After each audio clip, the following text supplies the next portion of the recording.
Hello? Niambie shida yako. Ati mtoto hana sabuni? Sasa wewe kama mtoto hana sabuni, kama manguo ya mtoto ni chafu, unanipigia simu ndio ni mimi nikusaidie namna gani? Wewe nani? Wewe niliaga si mimi nilikutumia transport ukuje. Kwa sababu wakati wewe ulienda, mimi sikuwa nimekosa nako na wewe. Wewe ulianza tu kisirani yako, kisirani haina kichwa na miguu, ukafunganya fitako yako ukaenda kwenyu.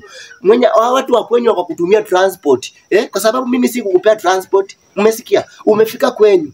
Wewe nikaona sio vizuri wewe kukaa mbali na familia yangu. Nikakuambia kwamba baby rudi, kama nilikuwa nimekukosea unisamee. Unanielewa vizuri? Nikakutumia transport. Wewe ukakula hiyo pesa, ukanitanganya. Shilingi 2,000 sio pesa kitoko, wewe nikwambie, umesikia? Ukakula hizo. Wewe ngoja kwanza mimi. Niongoje nisikise mimi kwanza, ndio nina uchungu. Wewe achana mambo ya sabuni tu. Sabuni tu, na mimi umekula 2,000. Alafu mimi mtoto wangu ako mbali na mimi. Mimi nikakwambia kwamba wewe ukanitapeli hiyo pesa, alafu asipui unafunga simu. Mimi kupikia watu vijana ndugu zako wanasema uko tu nyumbani.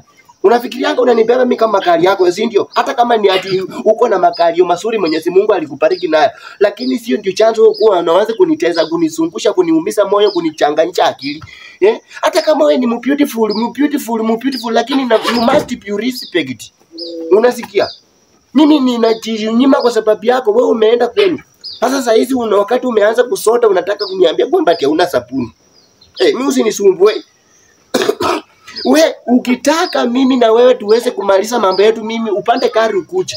Kwa sababu hata mimi saa hizi mimi nimeanza yaani navumilia tu kwa Roho Mtakatifu, kwa sababu sasa nikiamua kujiwachilia. Hamona nitaningi mimi ni sura mbaya. Wewe uko nafanyanga. Wewe nisikise mimi niko nakwambia kwamba nimekupea tu wiki, mimi nakuatakia maisha mzuri, kama usiniapige kwa mambo ya sabuni ya mtoto. Kwa sababu wewe nilikuwa nimekutumia pesa. Nilikuwa nimekutumia pesa na ukuje. Mimi kama ungekuwa hapa hiyo sabuni ingepatikana. Lakini kama uko hivyo tunajuaje unataka kutumia pesa yangu vibaya? Na nataka hata tusiendelee kuongea na wewe. Msichana ananipepanga mimi mchinga sana. Nikamtumia transport ya rudi. Tumatue matatizo yetu mimi na yeye. Kwa sababu unajua kwamba familia ikikuwa mbali na wewe uko mbali, hata ukikula chakula haingii kwa tumbo. Akakula pesa. Tena sasa ameanza kusema sina sabuni. Unatufanya mimi, unataka kuniteka mimi kama kiteka uchumi. Nirudishie mtoto wangu ama ukuje tuishi hapa tulee mtoto kwa lazima. Ama lazima mimi nilikuwa natumia plan B ndaenda kustaki kwa sababu najua kwa nyumbani kwenu ni tatizo tu. Kukula ni mashida huko hivi. Ndio ngambia kwanza wewe. Ukianga mimi unanibeba kama kalio yako.